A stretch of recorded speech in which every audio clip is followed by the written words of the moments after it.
ధ్యానించుకుందాం. ఆదికాండం 12వ అధ్యాయం 4 నుంచి 9 వచనాలు పరిశీలన చేస్తాం. ఆదికాండం 12వ అధ్యాయము 4వ వచనాన్ని మనము చదువుకుంటాం.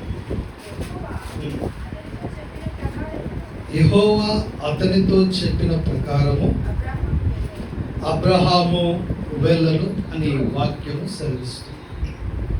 యెహోవా ఎవరితో చెప్పినట్లంటే అబ్రహాముతో చెప్పినట్లు అతడు వెళ్ళను. ఒకసారి 11వ అధ్యాయంలో మనకి పైన చూసినట్లయితే 31వ వచనం 32 వచనాలు మనము చదువుకుందాం. 11వ అధ్యాయము ఆదికాండం.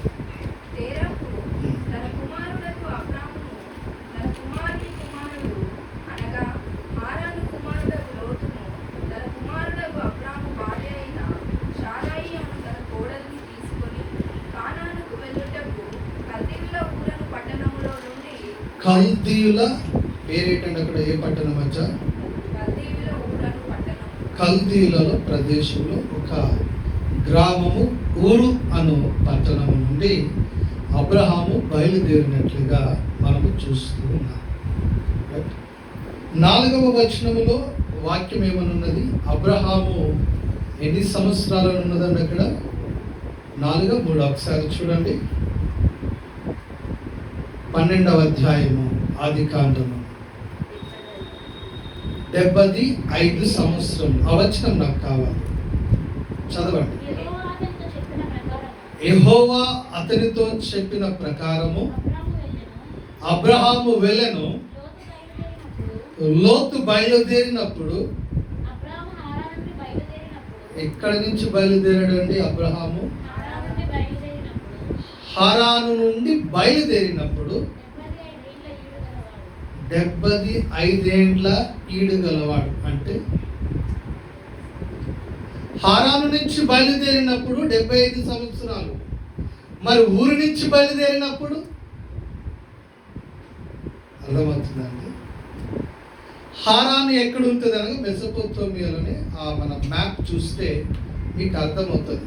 మనకి కొంచెం ఈ యొక్క ప్రదేశాలు అర్థం కావాలంటే బైబిల్లో లాస్ట్లో మనం చూస్తే అబ్రహాము ప్రయాణం చేసిన ప్రదేశాలు, అక్కడ మొదటి పటము మనము చూస్తే ఊరు అనే పట్టణం కనబడుతుంది, రైట్.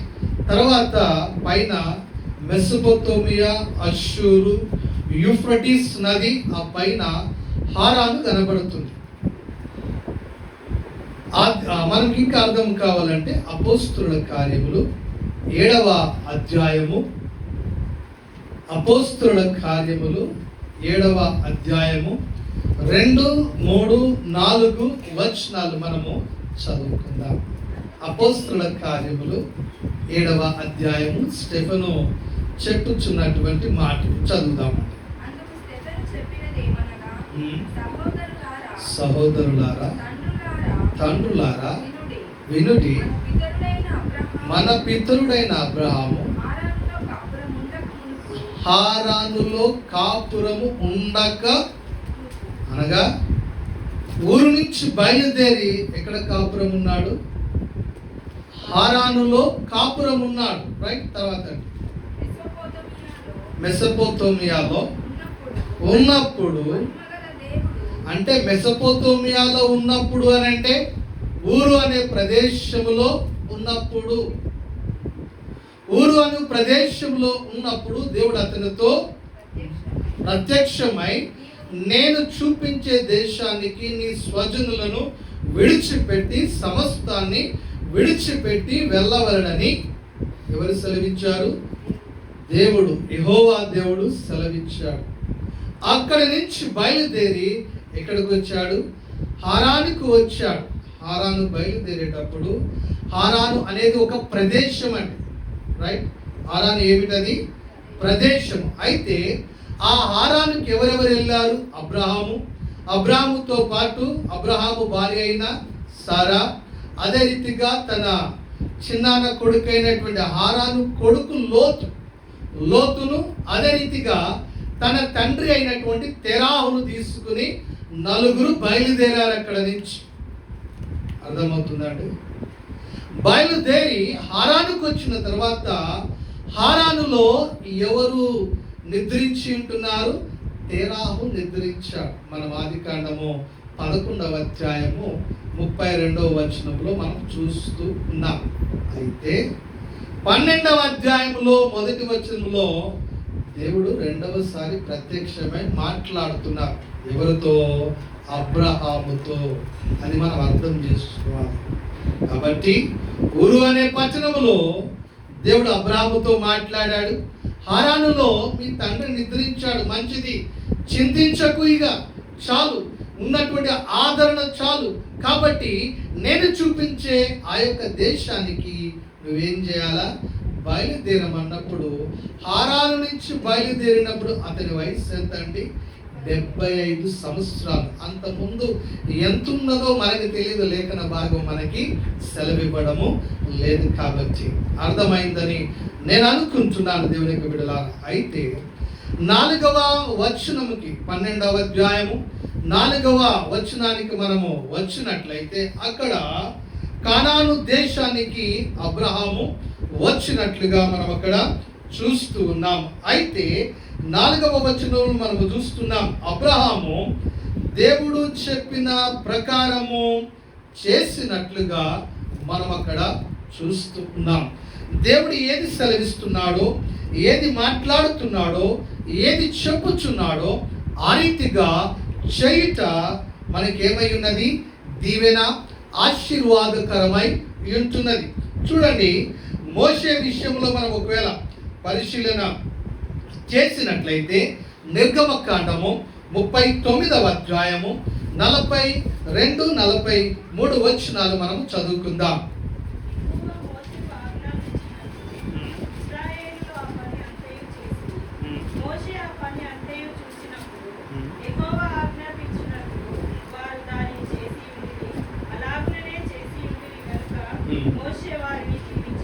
చాలండి.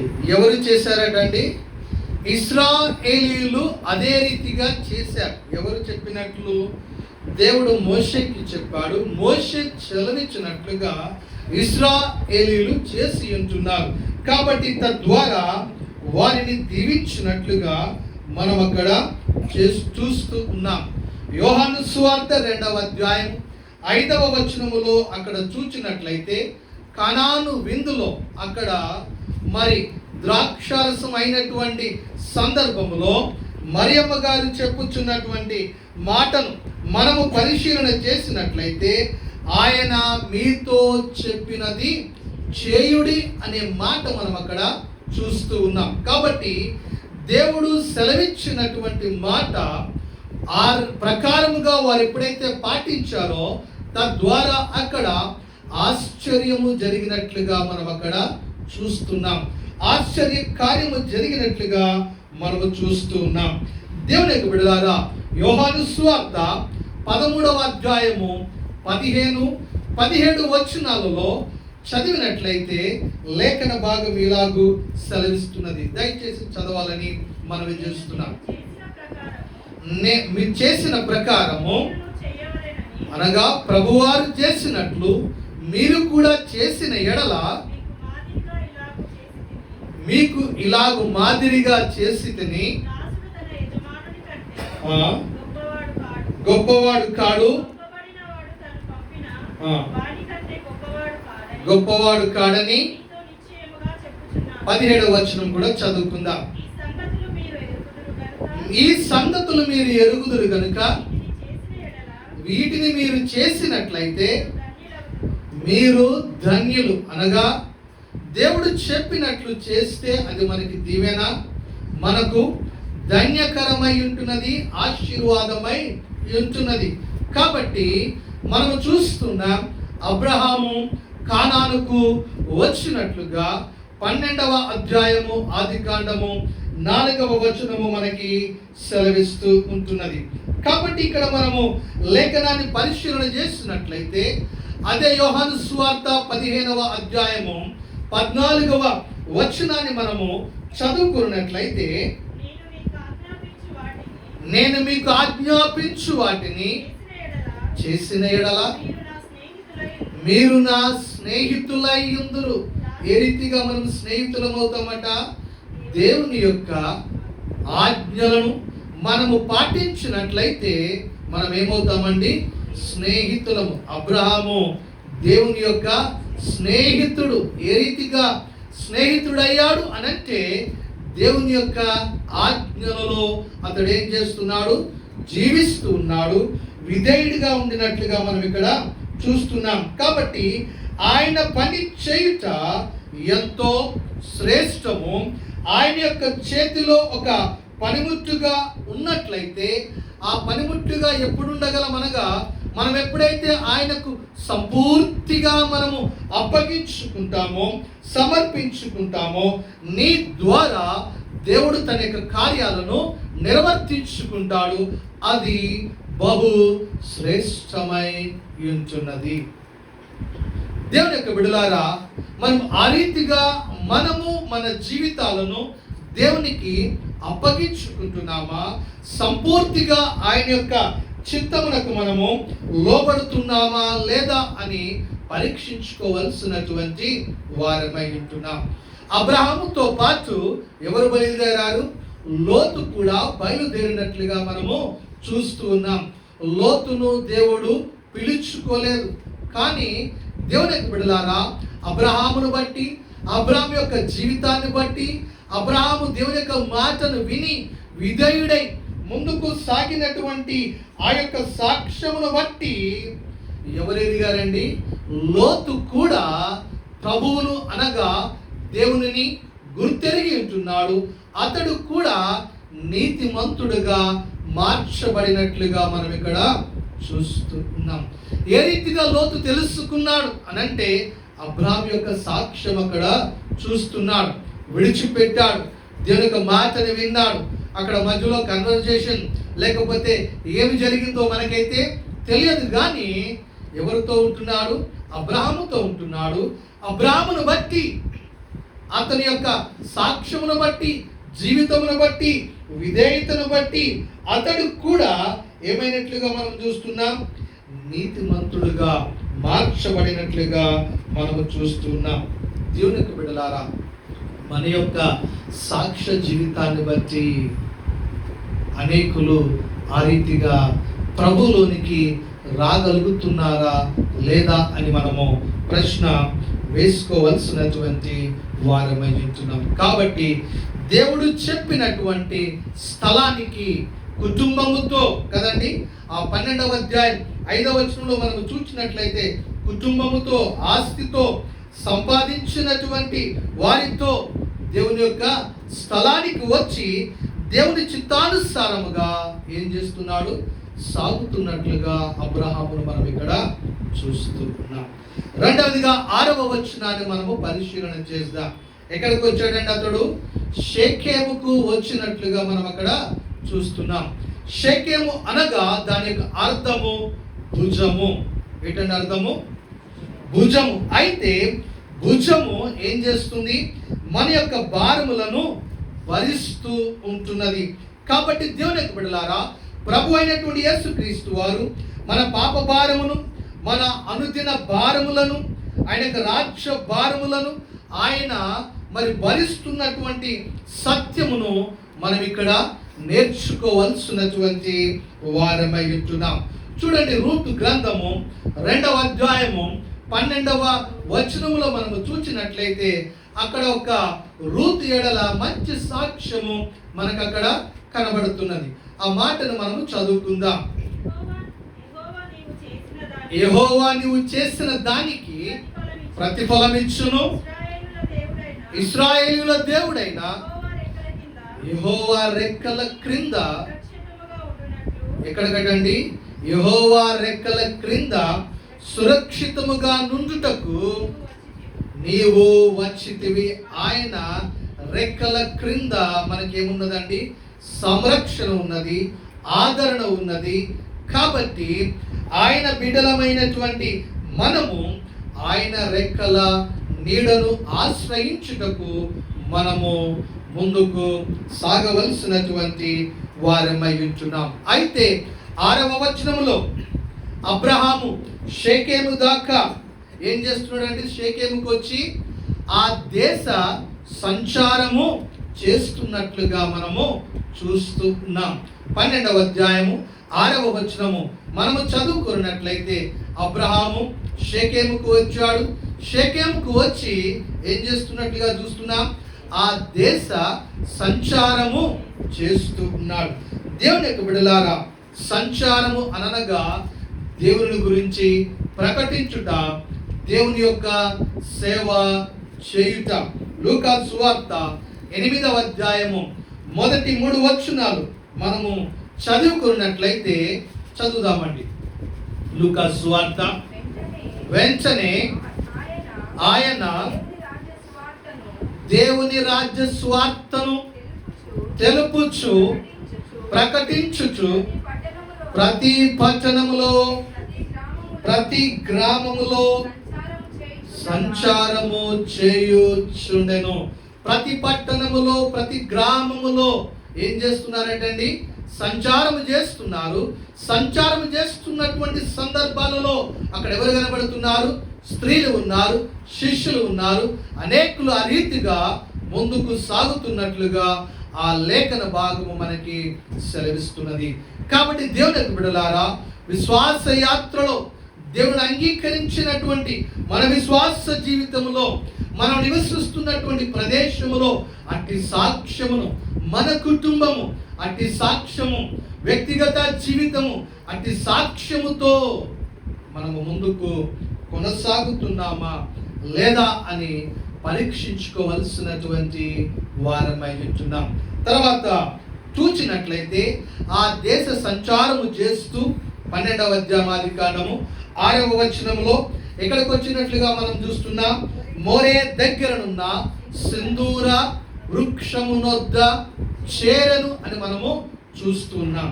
మోరే అనగా అర్థము బోధకుడు, బోధించుట అని అర్థము. కాబట్టి సువార్త సంచారము చేస్తూ మనం ఏం చేయాలా? బోధించవలసినటువంటి వారమై ఉన్నాం. ఆయనను గూర్చి మనము ప్రకటించవలసినటువంటి వారమై ఉన్నాం. గొల్లలు ఏం చేస్తున్నారండి? విన్న వాటిని, కన్న వాటిని గూర్చి ప్రచురము చేస్తున్నారు.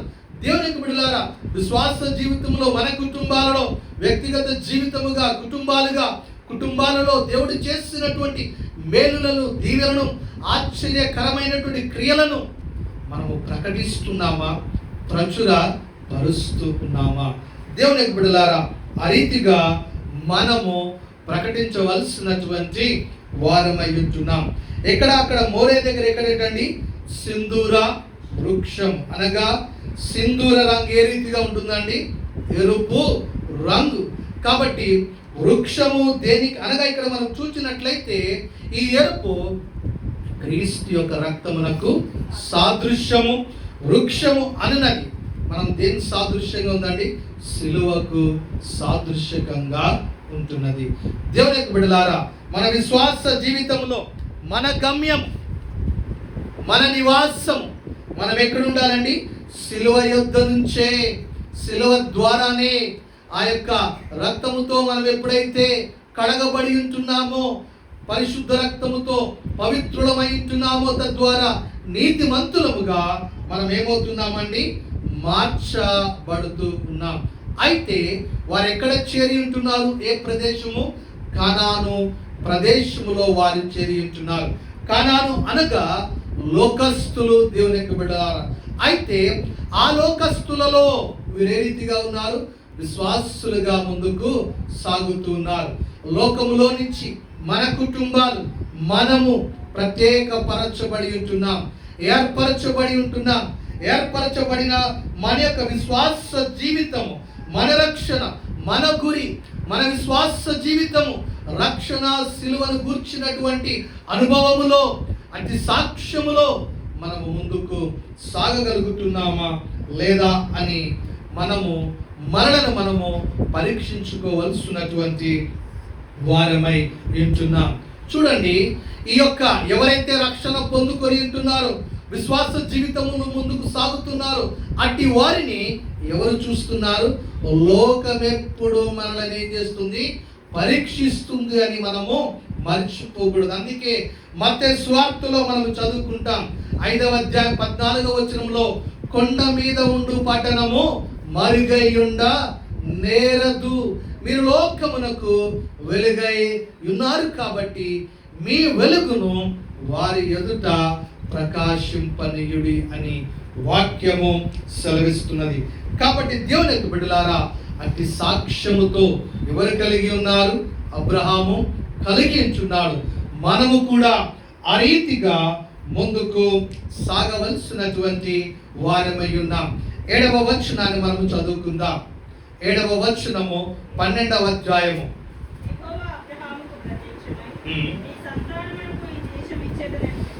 ఈ నీ సంతానానికి దేవుడు ఏమి ఇస్తున్నాడు? ఈ దేశాన్ని ఇస్తానని దేవుడు ఏమి చేసి ఉంటున్నాడు? వాగ్దానము చేసి ఉంటున్నాడు. సువార్త చేయుట, ప్రకటించుట ఎవరి పని అండి? మన పని అయి ఉంటున్నది. అయితే సంచారము చేసినటువంటి దేశమును ఇచ్చుట అది ఎవరి పని? దేవుని యొక్క కార్యము, పరిచర్య, సేవ, సాక్ష్యము. మన పని మనం ఏం చేయాలా? చేసుకుంటూ వెళ్ళాలా. దేవుడు తన కార్యమును చేస్తూ తద్వారా దేవుడు ఏమవుతాడండి? మహిమ పరచబడుతుంటాడు. అనేక స్థలాలను, అనేక ప్రదేశాలను, అనేక పట్టణాలను ఎప్పుడైతే ఆయన మీద ఆధారపడి విశ్వాసంలో ప్రకటిస్తూ సాక్షిగా మనము జీవిస్తూ ఉంటామో, మనమున్న ప్రదేశములో తన సాక్షిగా, మనం వెళుతున్నటువంటి ప్రదేశాలలో తన సాక్షిగా దేవుడు ఏం చేస్తాడు? మనల్ని నిలబెట్టుకుంటూ ఉంటాడు. అటు సాక్ష్యముతో మనము సాగవలసినటువంటి వారమై ఉన్నాం. యెహోషువ గ్రంథం 1వ అధ్యాయం 3వ వచనము మనము చదువుకున్నట్లయితే, దేవుని బిడ్డలారా, అక్కడ మనం చదువుదాం. ఆ యొక్క వచనాన్ని మనం చదువుకుందాం. యెహోషువ గ్రంథము 1వ అధ్యాయము 3వ వచనాన్ని మనం చదువుకుందాం. మీరు అడుగుపెట్టు ప్రతి స్థలమును మీకు ఇచ్చుచున్నాను. దేవుని బిడ్డలారా, కాబట్టి ఆ వాగ్దానములో మనకు కూడా ఏమున్నది? పాలు ఉన్నది. కాబట్టి ఎప్పుడైతే మనం విశ్వసించి ఆ రీతిగా అడుగులు వేస్తూ విశ్వాసములో దేవుడు చెప్పినట్లుగా మనం సాగుతూ ఉంటామో, అదే రీతిగా దేవుడు మనకు అనుగ్రహించు వాడై ఉన్నాడు. 8వ వచనాన్ని మనం చదువుకుందాం. 12వ అధ్యాయము 8వ వచనం. బయలుదేరి బేతేలుకును హాయికిని తూర్పున మధ్యన అతడు ఏం పెట్టాడండి? బలిపీఠమును కట్టినట్లుగా మనము చూస్తూ ఉన్నాం. 7వ వచనములో ప్రత్యక్ష బలిపీఠము చూచాం. 8వ వచనములో ప్రార్థన బలిపీఠాన్ని మనము చూస్తూ ఉన్నాం. 13వ అధ్యాయం 8వ వచనములో ఆశీర్వాద బలిపీఠం మనకు కనబడుతుంది. ఎప్పుడైతే లోతు విడిచిపెట్టి వెళ్ళాడో, ఒక్కడై ఉన్నాడో, అటువంటి పరిస్థితులలో అబ్రాహాముతో దేవుడు మాట్లాడుతూ ఏమంటున్నాడు? నేను నీకు తోడై ఉన్నాను, ఇదిగో ఈ యొక్క దేశమును తూర్పు, పడమర, ఉత్తర, దక్షిణను సంచరింపజేస్తూ మాట్లాడిన సందర్భంలో అక్కడ ప్రత్యక్షమైనటువంటి చోట బలిపీఠము కట్టినట్లుగా మనము చూస్తున్నాం. అది ఆశీర్వాద బలిపీఠము. 22వ అధ్యాయం 9వ వచనంలో చూస్తే, మోరియా పర్వతముకి వెళ్ళినప్పుడు అక్కడ ఎవరిని బలిస్తున్నాడు? ఇస్సాకును బలిస్తున్నటువంటి సందర్భంలో బలిపీఠమును గడుతున్నాడు. సమర్పణ బలిపీఠము. మన విశ్వాస జీవితంలో ఈ రీతిగా సమర్పణతో, ప్రార్థనతో మనం ఏం చేయాలండి? ముందుకు సాగవలసినటువంటి వారమై ఉంటున్నాం. తద్వారా కొండకు ఆ మాట మనం చూచినట్లయితే ఆయన ఏం చేస్తున్నాడు? ప్రార్థన చేస్తున్నాడు. దేవునికి బిడ్డలారా, ఆ కొండ అనుభవాలు మనము కలిగి ఉండాలా. ప్రభు అయినటువంటి యేసుక్రీస్తు వారు చూడండి, అనేక రకాలుగా అనగా అనేక సార్లు ఆయన కొండ మీద ప్రార్థన చేసినట్లుగా మనకి కనబడుతున్నది. కొండ మీద ప్రసంగించినట్లుగా మనము చూస్తూ ఉన్నాం. కొండ మీద రూపాంతరము చెందినట్లుగా మనము చూస్తూ ఉన్నాం. కొండ మీద అనగా కల్వరి కొండ మీద ఆయన మరణించినట్లుగా మనము చూస్తూ ఉన్నాం. కొండ నుంచి ఒలీవ కొండ మీద నుంచి ఆయన ఆరోహణమైనట్లుగా మనము చూస్తున్నాం. చూడండి దేవుని బిడ్డలారా, ఇవన్నీ పరిశీలన చేస్తే మన విశ్వాస జీవితానికి ఎంతో ఉపయోగకరంగా, ప్రయోజనకరంగా మనకి కనబడుతున్నాయి. ఆ రీతిగా దేవుని బిడ్డలారా, యేసు ప్రభు వారు 40 దినములు అరణ్యములోకి వెళ్ళి వచ్చిన తర్వాత అపవాది ఏం చేస్తున్నాడండి? కాబట్టి శోధనలను మనం ఏం చేయాలి? విశ్వాస జీవితంలో చేయించాలి. శోధనను మనం ఏం చేయాలా? చేయించాలి. తర్వాత ప్రభువారు కొండ ఎక్కి ఇలాగు బోధింప సాగెను. ప్రభువారు ఇలాగు బోధింప సాగెను. కాబట్టి దేవుని యొక్క సత్యాలను మనము తెలుసుకొని మనం ఏం చేస్తూ ఉండాలా?